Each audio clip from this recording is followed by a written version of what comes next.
गंगा नमो पुंडलिका नमो चंद्रभागा नमो भागवता जानवी अंतरंगा वदवी अभंगा नित्यनूतन गजाननं भूतगणादिसेवितं कपित्तजम्बुफलचारुभक्षणम् उमासुतं शोकविनाशकारकं नमामि विघ्नेश्वरं पादपङ्कजं नागेन्द्रहाराय त्रिलोचनाय भस्मङ्गरागाय महेश्वराय नित्याय शुद्धाय दिगंबराय तस्मै नकाराय नमः शिवाय। नमो सद्गुरु तुकया ज्ञानदीपा नमो सद्गुरु सच्चिदानन्दरूपा नमो सद्गुरु भक्तकल्याणमूर्ति नमो सद्गुरु भास्करा पूर्णकीर्ती। नदी गौतमीचे तटी जन्म झाला आदि ब्रह्म वेदांत तपे पूर्ण केला दिली भेटी देवे आले पंढरीला नमस्कार माझा श्री सद्गुरु नगद नारायणाला। मस्तक हे पायावरी या वारकरी संतांच्या मुक्त कैवल्य तेजोनिधी भगवान श्री ज्ञानोबराय श्रीमंत श्री तुकाराम महाराज शिवस्वरूप स्वामी श्री तुळशीरामजी बाबा सद्गुरु स्वामी श्री निगमानंदजी महाराज आदी करून सकल संतांच्या चरणी नतमस्तक होऊन तुम्हा सर्व साधू संत सज्जन श्रोत्यांच्या चरणी नतमस्तक होऊन आपण सद्गुरु तुळशीराम बाबा चरित्र महात्म्याचं अवलोकन करतो आहोत।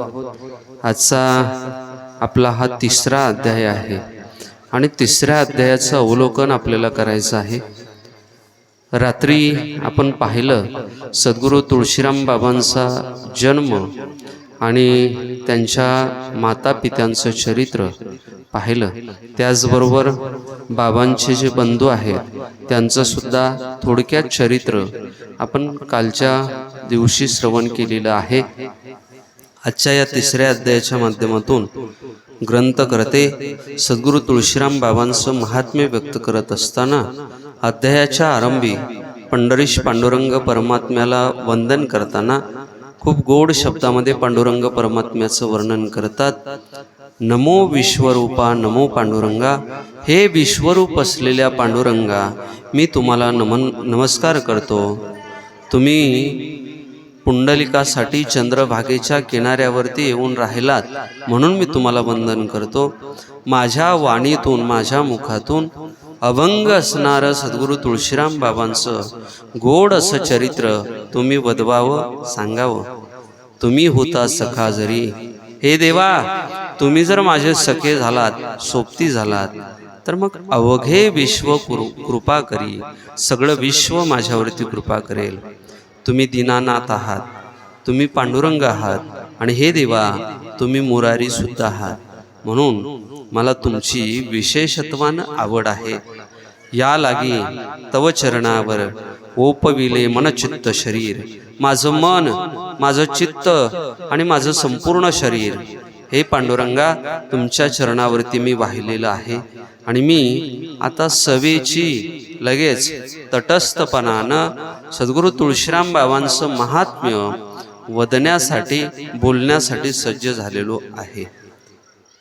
दीनानाथ असलेल्या पांडुरंगाचं स्मरण केलं, रुक्मिणीकांताचं स्मरण केलं आणि तत्पश्चात ग्रंथ करते भगवान भालकेश्वराच्या चरणावरती नतमस्तक होतात, दंडवत घालतात। ज्यांचं चरित्र व्यक्त करायचं आहे ते विरक्त सत्पुरुष सद्गुरु स्वामी तुळशीराम बाबांच्या चरणावरती नतमस्तक होतात आणि परिसन्या सद्गुरूंचे महात्म्यपूर्ण सद्गुरूंचं एक गोड असलेलं महात्म्य व्यक्त करण्यासाठी त्यांना शरण जाऊन मग ग्रंथलेखनाचं निरूपण त्याला आरंभ करतायत। आता उपजेल आपणा वाट, जर आपण सद्गुरूंना शरण गेलो तर नक्की ते आपल्याला वाट दाखवतील आणि मग समाधानाची पडेल गाठ, समाधानाची गाठ आपल्याशी पडेल आणि न्यारा म्हणजे वेगळाच सुखाचा जो अनुभव आहे तो अनुभव जीवाला मिळाल्याविना राहणार नाही. सद्गुरु तुळशीरामांचे मोठेपण न बैसे शब्दात श्रोतेगण. अहो श्रोते, सद्गुरु तुळशीराम बाबांचं मोठेपण हे शब्दामध्ये व्यक्त करता येणारं नाही, शब्दामध्ये सांगता येणारं नाही. परी नमस्कारून त्यांचे चरण अन्वयी प्रवृत्त व्हावे जे. परंतु त्यांना नमस्कार करून, त्यांना वंदन करून या चरित्राचं अन्वय करण्यासाठी प्रवृत्त व्हावं. मांडण्या सत्पुरुषांचे आख्यान लागे बुद्धिपळाचे अधिष्ठान. सत्पुरुषाचं आख्यान करायचं असेल, सत्पुरुषाचं चरित्र करायचं असेल तर बुद्धीची आवश्यकता आहे. आणि ही असामान्य असणारी बुद्धी प्रत्येक वक्त्याच्याकडं आणि प्रत्येक श्रोत्याकडं नाही. म्हणून आपण त्या सत्पुरुषांना शरण गेलेलं बरं. ग्रंथकर्ते सांगतात, कलियुगी शब्द पंडित थोर. या कलियुगामध्ये शब्दाचं पांडित्य स्वतःकडे धारण केलेले अनेक असे वक्ते आपल्याला पाहायला भेटतील, अनेक लेखक पाहायला भेटतील. परंतु या शब्द पांडित्यामध्ये तेने लोपले मूळ सूत्र. मूळ परमार्थाचं जे सूत्र आहे ते सूत्र शब्द जंजाळामध्ये लोपून जातं आणि लोपल्याच्या नंतर मग वाट चुकते. परी जाणते श्रोते चतुर. तुम्ही श्रोते चतुर आहात, तुम्ही जाणते आहात. अपार असं ज्ञान तुमच्याकडं एकत्रित झालेलं आहे. श्रीमंत संत तुकयाची देहूकर. देहू निवासी जगद्गुरु संत श्री तुकाराम महाराजांनी संतांचा महिमा वर्णन करत असताना अनेक अभंगातून सांगितलेला आहे, संतांचा महिमा तो बहुदुर्गम, शाब्दिकांचे काम नाही येते. बहुदुदड जरी झाली म्हैस गाय, तरी काय होईल कामधेनू. अहो, शब्द पांडित्यामध्ये हुशार असणारा व्यक्ती संतांचं वर्णन करू शकत नाही. श्रीमंत संत बोलतात, संतांचं वर्णन करण्यासाठी अंगे व्हावे तै आपण. अंगानं जे स्वभावानं आपण जर संतत्वाला प्राप्त झालो तरच संतांचं चरित्र आपल्याला व्यक्त करता येतं, अन्यथा व्यक्त करता येत नाही. संतांच्या या चरित्राचा जो विचार आहे तो विचार आपण क्रमानं करतो आहोत. संत जर आपल्यावरती कृपा करतील ना तर मग व्यापकातलं व्यापक असलेलं सत्पुरुषांचं महात्म्य चरित्र व्यक्त करण्यासाठी आपण सज्ज होऊ शकतो. या तृतीय अध्यायाच्या ठिकाणी मराठवाडा महाराष्ट्र प्रांतामध्ये बीड जिल्हा आहे आणि या बीड जिल्ह्यामध्ये शिरूर प्रांत आहे. या शिरूर प्रांतामध्ये मातोरी तिंतरवणी नावाचं क्षेत्र आहे. या क्षेत्राच्या ठिकाणी सद्गुरु तुळशीराम बाबांचं गोड असं जीवनचरित्र घडलेलं आहे. या क्षेत्राचं महात्म्य सांगत असताना या अध्यायाच्या माध्यमातून ग्रंथाचे कर्ते हरिभक्त परायण भोसले महाराज हे फार गोड वर्णन करतात.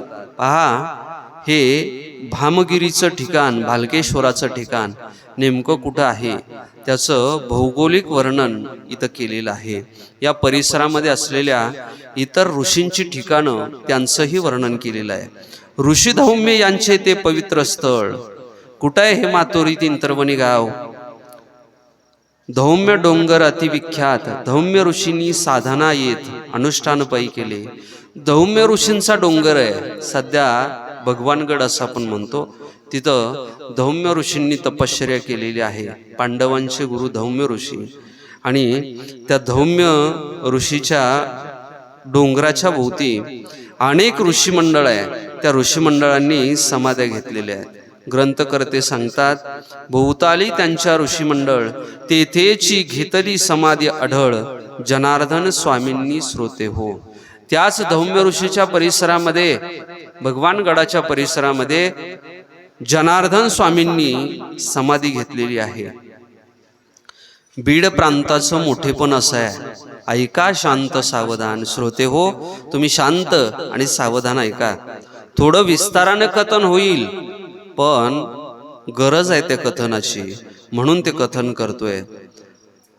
मन असं साक्ष देतंय की या कथा अनुसंधानाची संत परंपरेसाठी आवश्यकता आहे. धौम्य डोंगरा समीप जाण असे खरवंडी ग्राम महान. या धौम्य ऋषीच्या डोंगराच्या बाजूला खरवंडी नावाचं गाव आहे. या खरवंडी गावामध्ये एक इतिहास घडलेला आहे. देवगिरीचे किल्लेदार, देवगिरी औरंगाबाद जिल्ह्यामध्ये देवगिरी आहे, त्या देवगिरीचे किल्लेदार आहेत. त्यांचं नाव आहे स्वामी जनार्दन. स्वामी जनार्दन असती थोर. थोर म्हणजे मोठे, मोठे असणारे जनार्दन स्वामी तिथले किल्लेदार आहेत. त्या जनार्दन स्वामींचे शिष्य, तयांचे पटशिष्य 3, त्यांचे 3 पटशिष्य आहेत. आधार स्वामींचा नित्य तयांना. त्या तिघांनाही जनार्दन स्वामींचा आधार आहे. कोण आहेत 3 जण? एक ते जनी जनार्दन, एकाचं नाव आहे जनी जनार्दन. दुसऱ्याचं नाव आहे एक ते रामा जनार्दन, रामा जनार्दन. आणि तिसरा आहे एका जनार्दन, श्री संत एकनाथ महाराज, ज्यांची समाधी पैठण या क्षेत्रामध्ये आहे. हे 3 शिष्य स्वामींचे, हे जनार्दन स्वामींचे 3 शिष्य आहेत. दौलताबादी समाधीस्थ जनी जनार्दन. दौलताबाद या ठिकाणी, दौलताबादचा किल्ला आहे ना, त्या ठिकाणी जनी जनार्दनांनी समाधी घेतलेली आहे. त्यांचा रहिवास धर्मपीठा पाटांगण. धर्मपीठ पाटांगण जो बीड प्रांतामध्ये आहे, त्या ठिकाणी त्यांचा रहिवास आहे. रामा जनार्दनांचे मूळ समाधीस्थान खंदारे दहिपळ. रामा जनार्दनांनी समाधी घेतली कुठं? खंदारे दहिपळ नावाचं गाव आहे. कुठं? खानदेशामध्ये. त्या खानदेशामध्ये या रामा जनार्दनांनी समाधी घेतली. स्वामीच्या शिष्यांची समाधी ही स्वामींच्या शिष्यांची समाधी आहे. प्रतिष्ठान निवासी शांती ब्रह्म. प्रतिष्ठान म्हणजे पैठण. पैठण या ठिकाणी श्री संत एकनाथ महाराजांनी समाधी घेतली. हे जनार्दन स्वामींचे शिष्य आहेत. जाणता श्रोते हो तुम्ही, हे त्रयशिष्य स्वामींचे. स्वामी जनार्दनांच्या कृपे करून परमपदी पावले शिष्य महान. ते स्वामी जनार्दन पूर्ण कार्य करून विचार करीतात ते. आता स्वामी जनार्दन जे आहेत ते गुप्त रूपानं आपल्या या प्रांतामध्ये आले. श्री अवधूत दत्तात्रेय आज्ञा, अवधूत स्वरूप असणारे दत्तात्रेय भगवान, त्यांची आज्ञा झाली आणि विचारत आहेत, फिरतायत की कैसा वर्तावा हे तर स्वामी आपण सांगावे. आपण कसं वर्तन करावं असा प्रश्न विचारलेला आहे. तव अवधूते झडकरी केली आज्ञा स्वामींशी सत्वरी. स्वामी जनार्दन तैशापरी वर्तले ते सावधान अवधारा. आता प्रश्न विचारल्याच्या नंतर जनार्दन स्वामींनी त्यांना आज्ञा केलेली आहे. ती आज्ञा ऐका. श्री दत्त आज्ञा वंदोनी श्री. भगवान दत्तात्रेयांनी केलेली आज्ञा शिरसामध्ये मानली. निघाले जनार्दन स्वामी झडकरी. हे जनार्दन स्वामी आपल्या गुरूंची म्हणजे दत्तात्रेयांची आज्ञा घेतली आणि तीर्थयात्रेसाठी निघाले. आता तीर्थयात्रा करत असताना कुठं जात आहेत पहा. करीती विचार येता अंतरी स्वामी जनार्दने मायबापा. प्रारंभी स्थान देवगिरी. या तीर्थयात्रेला प्रारंभ केला देवगिरी किल्ल्यावरून. आपल्या सद्गुरूंचं दर्शन केलं, देवगिरी किल्ल्यावरून प्रस्थान केलं आणि पुढं हे निघालेले आहेत.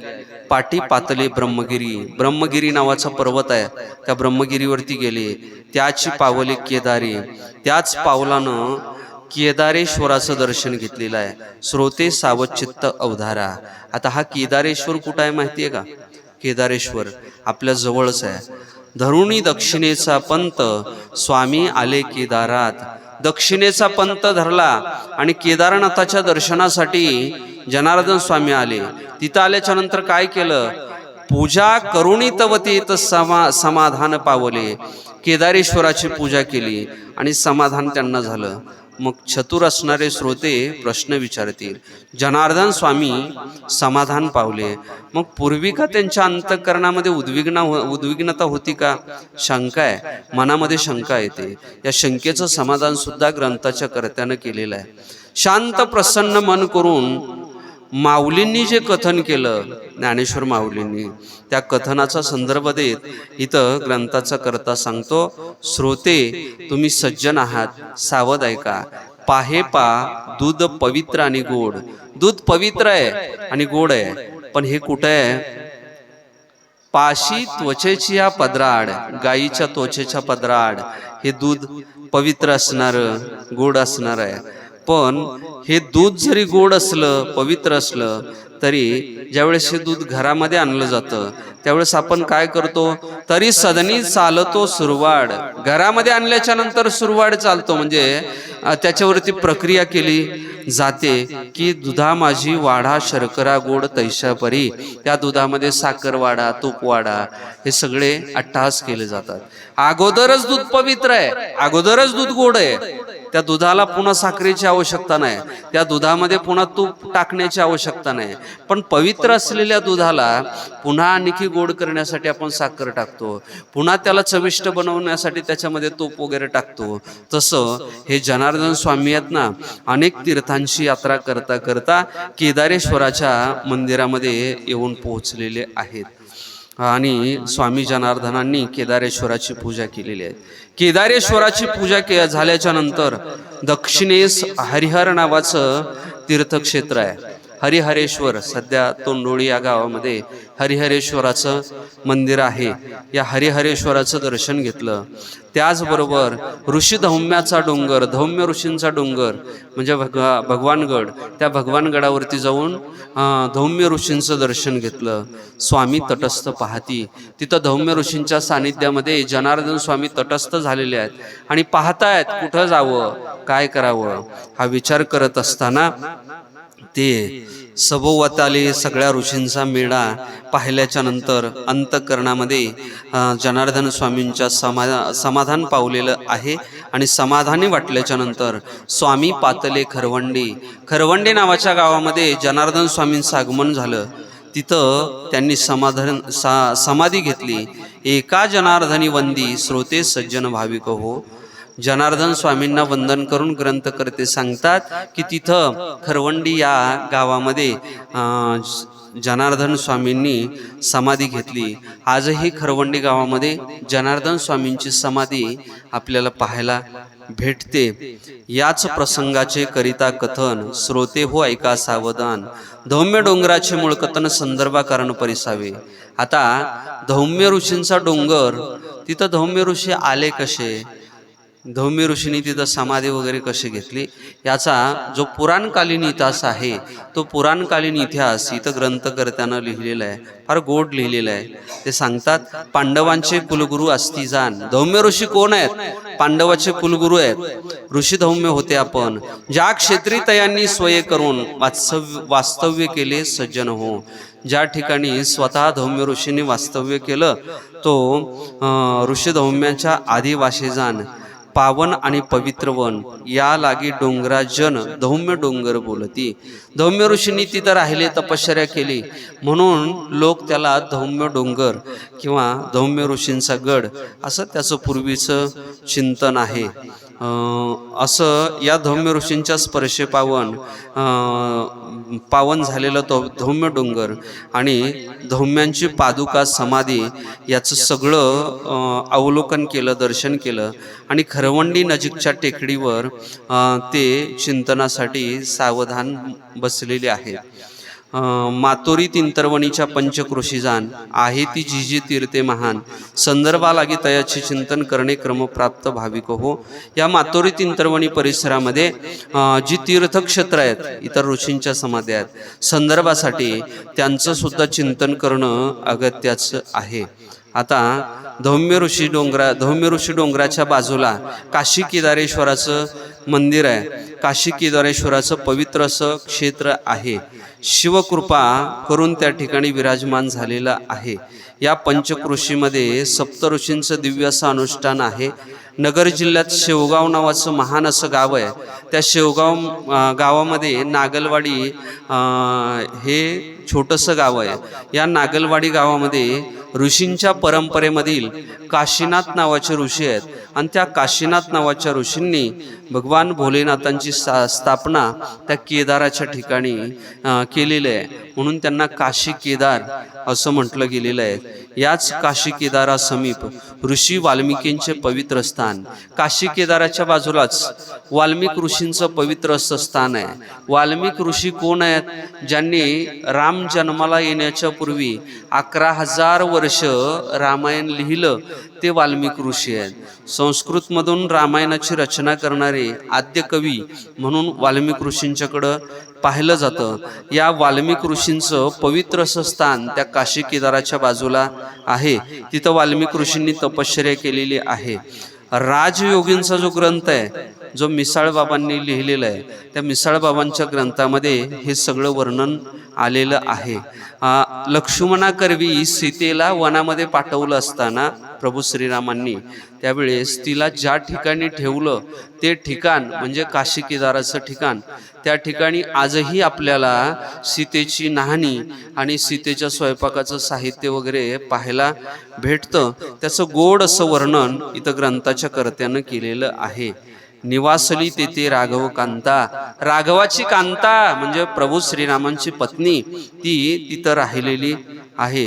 तिथं तिचं स्नानगृह वगैरे त्या ठिकाणी आपल्याला आजही पाहायला भेटतं. सीतेचा संसार म्हणून अनेक साधनं याच ठिकाणी आपल्याला पाहायला भेटतात, आपण पाहतो सुद्धा. वाल्मिक ऋषींचं हे पवित्र असलेलं स्थान काशी केदार या नावानं सध्या प्रसिद्ध आहे. काशीनाथ बाबांनी त्या ठिकाणी तपश्चर्या केलेली आहे.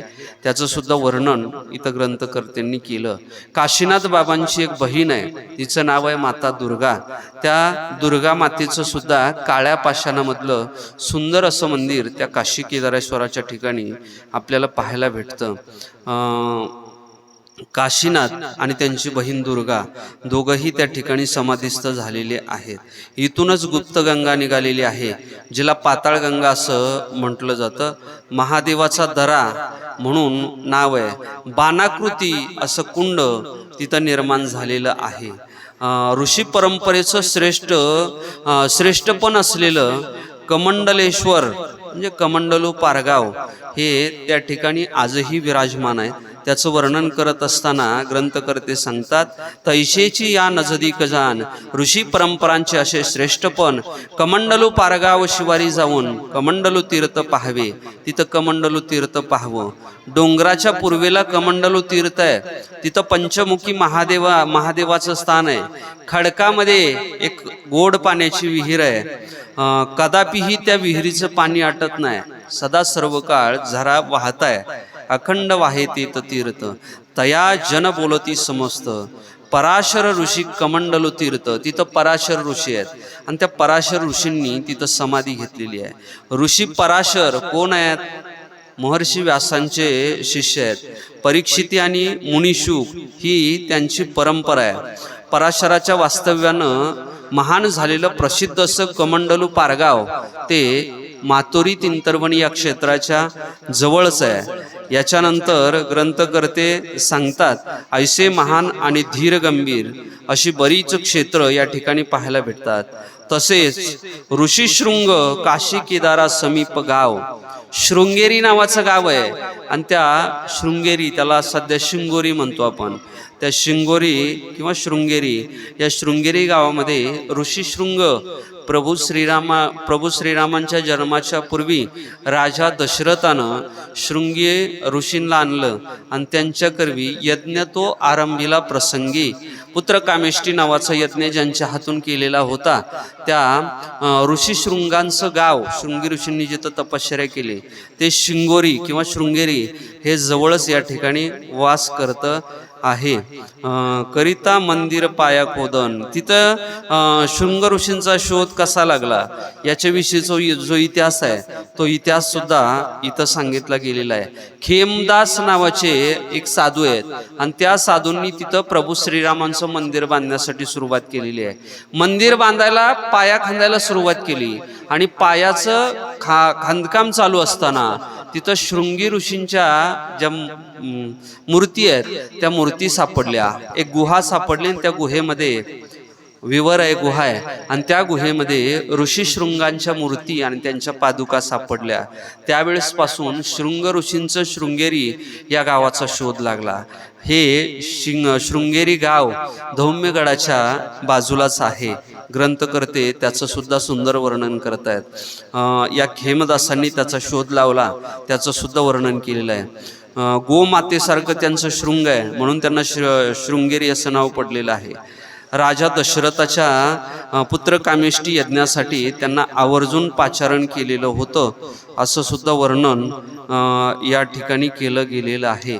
याच्यानंतर ग्रंथाचे कर्ते त्याच शृंगेरी परिसरामध्ये किंवा धौम्य ऋषींच्या परिसरामध्ये असलेल्या आणखी तीर्थांचं वर्णन करतायत.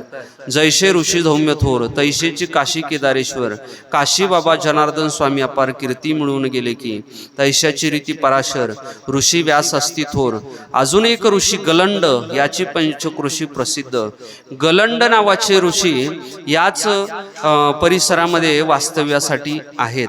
गोळेगाव नावाचं गाव आहे, आपल्या सर्वांच्या परिचयाचं आहे. आपण सध्याची नावं पाहतो पण मूळची नावं पाहत नाहीत.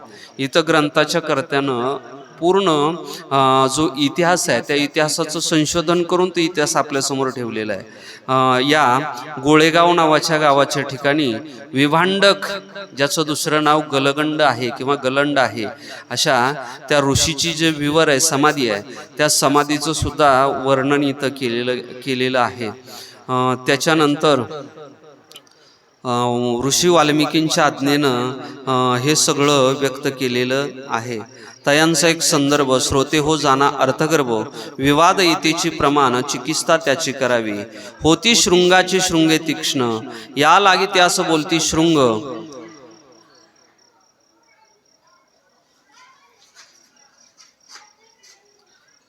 या ऋषींचे वास्तव्य झाले ते ग्राम अतिदिव्य, नामे गोळेगाव शोभे भव्य, जाऊन या पाहावेजी.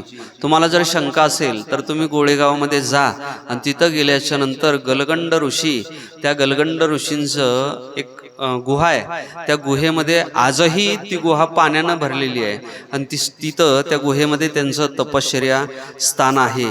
युगानुयुगापासून हा जो परिसर आहे, हा परिसर अनेक ऋषींचा परिसर आहे.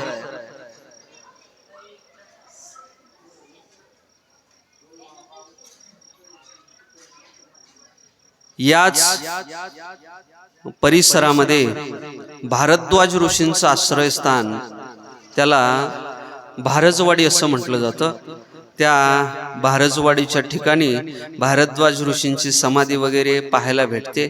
आज त्या ठिकाणी भारजाई नावाच्या देवीचं मंदिर आहे आणि तिथंच भारद्वाज नावाचे ऋषी आहे. त्या ऋषींची समाधी ही अद्यापपर्यंत आपल्याला पाहायला भेटते. कण्व मुनींची जी समाधी आहे, ती कण्व मुनीची समाधी कोणोशी नावाचं गाव आहे, कोणोशी गाव. त्या कोणोशी गावाच्या ठिकाणी कण्व मुनींची समाधी आपल्याला पाहायला भेटते. हा सगळा जो इतिहास आहे ना, तो इतिहास प्रत्येक गावाला भेट देऊन आणि प्रत्येक समाधीला भेट देऊन एकत्रित केलेला इतिहास आहे. या लागी संदर्भासाठी हे सगळं धौम्य ऋषीचा जो परिसर आहे तो परिसर सांगितलेला आहे. वनदेवाचं ठिकाण सुद्धा धौम्य ऋषी परिसरामध्ये आपल्याला पाहायला सापडतं. अनेक ऋषिकुळांचं वर्णन या परिसरामध्ये आपल्याला पाहायला सापडतं. ऋषीमुनींचे संदर्भ हे या भूमीचं पवित्रता आणि मार्दव सांगण्यासाठी इथं ग्रंथकर्त्यानं सांगितलेलं आहे. एक गोष्ट बोलू का, संत सत्पुरुष साधू कोणत्याही कुळामध्ये आणि कोणत्याही भूमीमध्ये जन्म घेत नाही. ज्या अर्थी या भूमीमध्ये सद्गुरू तुळशीराम बाबांनी जन्म घेतला, ज्या अर्थी या कुळामध्ये सद्गुरू तुळशीराम बाबांनी जन्म घेतला, त्या अर्थी या कुळाची पवित्रता आणि या भूमीची पवित्रता आपण जाणून घेणं गरजेचं आहे. ही भूमी पवित्र आहे कारण या भूमीमध्ये अनेक ऋषींनी तपश्चर्या केलेल्या आहेत. ज्या ज्या ऋषींनी या भूमीमध्ये तपश्चर्या केल्या त्या ऋषींचं चरित्र या तृतीय अध्यायाच्या माध्यमातून ग्रंथाच्या कर्त्यांनी ठेवलेलं आहे. आणि या ऋषींचा परिचय करून देत असताना 3रा अध्याय संपला, 4थ्या अध्यायाला आरंभ करत असताना